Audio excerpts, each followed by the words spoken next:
A todos nosotros nos encantan los personajes fuertes, los personajes admirables. Estos personajes suelen ser vistos rápidamente como fascinantes y perfectos para aquellas personas que son fáciles de impresionar. Sin embargo, todos sabemos lo perjudicial de que el héroe principal de una historia sea excesivamente overpowered, que los enemigos no se sientan como amenaza, que el drama se sienta nulo y las consecuencias de los sucesos no sean tan elevadas al igual que sus apuestas, por lo que es difícil que después de varios capítulos sigamos teniendo este mismo efecto fascinante que tenía el personaje en los inicios. Historias como Solo Leveling se me vienen a la mente cuando hablo de esto, pues logran que el personaje en inicios parezca fascinante, pues se está volviendo overpowered lentamente y da la imagen de que progresivamente seguirá mejorando conforme la fuerza de sus enemigos también vaya creciendo. Sin embargo, muy rápidamente el protagonista se vuelve excesivamente overpowered, y esto, en vez de ser una excelente manera de crear tensión en la historia y que el escalamiento del conflicto se vuelva cada vez más palpable e interesante, tiene todo el efecto contrario, pues el drama de la historia se torna artificial y simplemente estamos viendo cómo llegan en fila los antagonistas y el protagonista los va venciendo de uno en uno. Pero bueno, suficiente de Solo Leveling. Pues el motivo de este video es otro, y es el defender y analizar a Arthur Lewin y el cómo la historia hace que un protagonista claramente más fuerte que los demás no afecte de una manera negativa a su narrativa, cosa que Tebate maneja plausiblemente. Primero, lo primero es que tenemos que puntualizar el hecho de que reencarnar con todas las memorias de su vida pasada, haciendo que por más que sea un niño tenga la madurez de un adulto, es una ventaja clara desde el punto de partida, pero también hay que entender el motivo ulterior de su reencarnación. En la mayoría de isekais nunca se suele explicar el qué, cómo o por qué el protagonista es reencarnado, sin embargo en Tebate sí, esto siendo más que todo por experimentación del antagonista principal de la serie, Agrona. Y abonado a este hecho, Arthur ni siquiera era el objetivo final, sino más bien una piedra a la cual pisar en el plan concatenado de Agrona en traer al legado, o sea, no es más que un peón. Pues Cecilia es la verdadera protagonista de Tebate, podríamos decir, pues Agrona la quería traer a su territorio, pues sería una de las armas más importantes en la guerra contra los Asura, por lo que Arthur no reencarna con la intención de ser el héroe, de ser un salvador, de ser la persona más fuerte, de dotarlo de etcétera, etcétera, etcétera. Por lo que las habilidades, conocimientos, agilidades y afinidades desde tan temprana edad están más que justificadas por su personalidad pasada, su experiencia y todo lo que conlleva su proceso de reencarnación. De la misma forma también está bien planteado. Con esto ya fuera de la mesa, porque siento que Arthur y Tebate manejan bien el héroe superpoderoso, es lo primero que nuestro personaje, independientemente de si es fuerte o no, tiene que tener fallas morales y un conflicto interno. Todo esto para mantener el interés y querer ver cómo el personaje se desarrolla en su mundo. O sea, independientemente de que sea fuerte, tiene que ser fuerte y tiene que haber ese y. Algunos personajes simplemente son fuertes y por eso no nos parecen tan atractivos.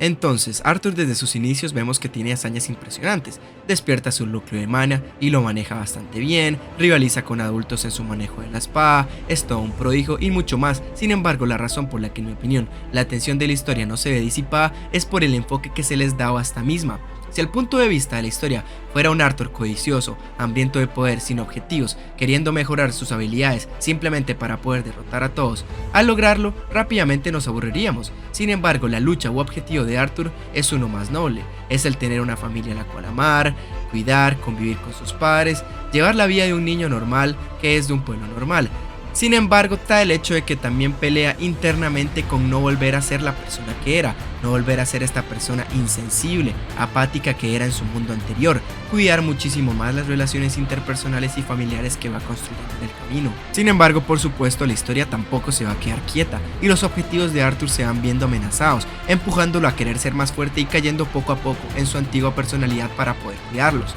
no para poder ser un héroe overpowered, aunque la narrativa poco a poco lo empuje a ello. Aquí entra la filosofía de Arthur y también su conflicto interno, el cual es no volver a ser Grey, no volver a estar hambriento de poder. Entonces esto en coerción con su objetivo es lo que le va dando sentido a su personaje y a su fuerza, por lo que en cada pelea vemos lo que está en juego para él, lo que vive y sufre, el crecimiento en su carácter y persona y cómo va superando el conflicto que lo carcome por dentro. Lo segundo a tomar en cuenta es que el personaje superpoderoso debe tener un villano superpoderoso a la altura, evidentemente. La mayoría de comentarios que llaman a Arthur un Garistú lo más probable es que nunca hayan tocado la novela en su vida. Si bien Arthur a nivel del manga Andikaten está a otro nivel, humilla a todos y puede vencer a la mayoría con relativa facilidad, en excepción de las lanzas, si lo vemos en el gran panorama del mundo no es la gran cosa. Agrona, Kisis y los Asuras, quienes son básicamente dioses cuyos enfrentamientos podría amenazar la existencia del mundo,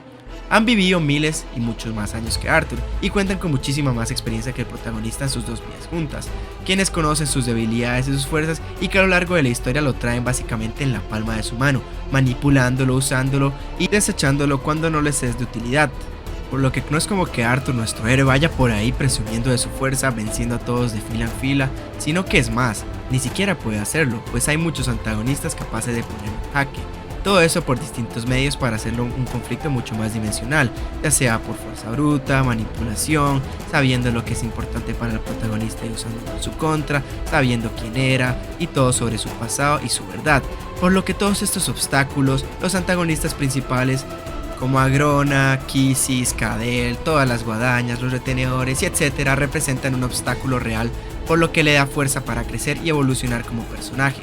Avanzando con Arthur y con los argumentos, hay que entender que el protagonista, por más overpower que sea, debe perder un par de veces a lo largo de la historia, y esta tiene que ser una derrota de manera devastadora. Cuando Arthur va a entrenar con los Asuras, todos esperábamos que, como el flujo de la historia que llevaba, Arthur fuera capaz de volver y enfrentarse a todos y poder salir vencedor en la guerra. Sin embargo, rápidamente choca con un muro, o mejor dicho, muchos muros durante la guerra. Todo esto porque siempre habíamos presenciado las habilidades buenas, sus victorias. Sin embargo, lo genial de esto es que nos permite ver cómo Arthur realmente no es un héroe tan overpowered o tan perfecto, sino que lo estábamos viendo como un gran pez dentro de un pequeño charco. Pero la gran imagen no es perfecto y no puede solo. No es la imagen idealista del héroe que todos le pusieron, tanto en la historia como nosotros la audiencia, lo que cambia la dinámica narrativa y la vuelve una mucho más tensa e impredecible, porque no sabemos si realmente Arthur será capaz de ganarle al próximo enemigo que venga, o qué podrá este traer a la mesa para intentar derrotarlo.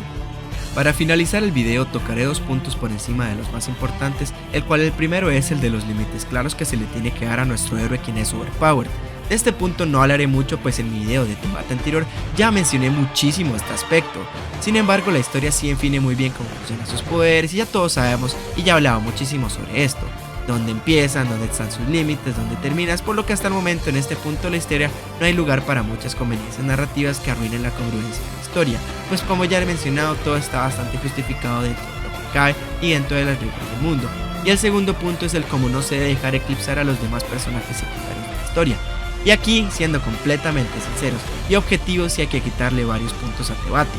Pues nada en esta vida puede ser perfecto y las novelas ligeras no son una excepción a esto. Pues si bien es cierto que dentro de la historia tenemos múltiples puntos de vista utilizados para contarla y narrarla a esta misma, ofrecidos por varios personajes como Kaera, Tesia, Cecilia, Nico, Ellie, etc., los cuales nos llegan a ayudar a entender mucho mejor sus motivaciones, etc. Sin embargo, hay que aceptar que la existencia de Arthur como tal inutiliza a muchísimos personajes secundarios. La respuesta de los personajes ante Arthur suele ser bastante predecibles, o es una de otra, o es miedo o es envidia. De la envidia surge el odio, o el odio a la aceptación, y del miedo un complejo de inferioridad. Muchos personajes solo viven por Arthur y solo piensan en Arthur, y es que si bien es cierto y como nos relatan en el libro 8,5, la esperanza de Dikaten es en esencia Arthur Lewin, y es por eso que todo el mundo lloraba su muerte. Por eso cuando los personajes se intentan individualizar, actuando como humanos, desempeñando un rol llevado por sus emociones, son rápidamente atacados por el fandom, como Tesia, pues al no seguir el plan,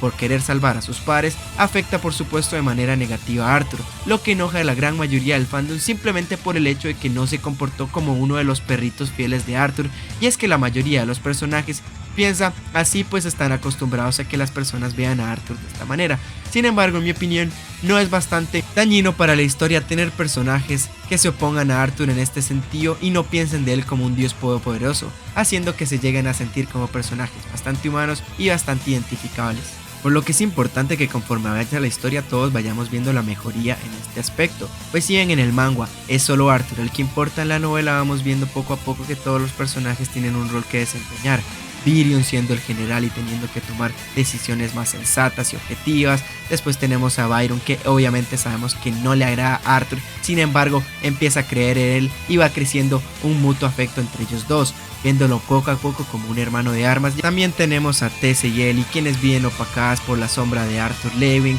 y por su relación con él, una siendo el interés amoroso y otra siendo la hermana, siendo constantemente comparadas con él, y por obviamente no ser tan tan útiles, fuertes e inteligentes como su grandeza. También tenemos a los papás de Arthur Lewin, que su relación es uno de los aspectos más importantes, más emotivos y que a mí en lo personal es lo que más me encanta de Te Bate, pues sus reacciones ante la verdad de que Arthur era una persona reencarnada sigue hasta el día de hoy siendo uno de mis capítulos favoritos, como también lo que sucede después con su papá y con la relación con su madre. Pero bueno, eso sería todo por el video de hoy. Si te gustó el video o tienes un comentario que agregar, déjalo en la caja de comentarios. Por supuesto, no está de más que le den like al video y lo compartan con todos sus amigos fan de Te Bate para que pueda alcanzar el mayor número de personas. Les recuerdo que pueden seguirme por mis demás redes sociales como Instagram, TikTok, Twitter y por supuesto Twitch, donde transmito leyendo manguas, manga y viendo anime. Sin más preámbulo, muchísimas gracias por todo y hasta la próxima.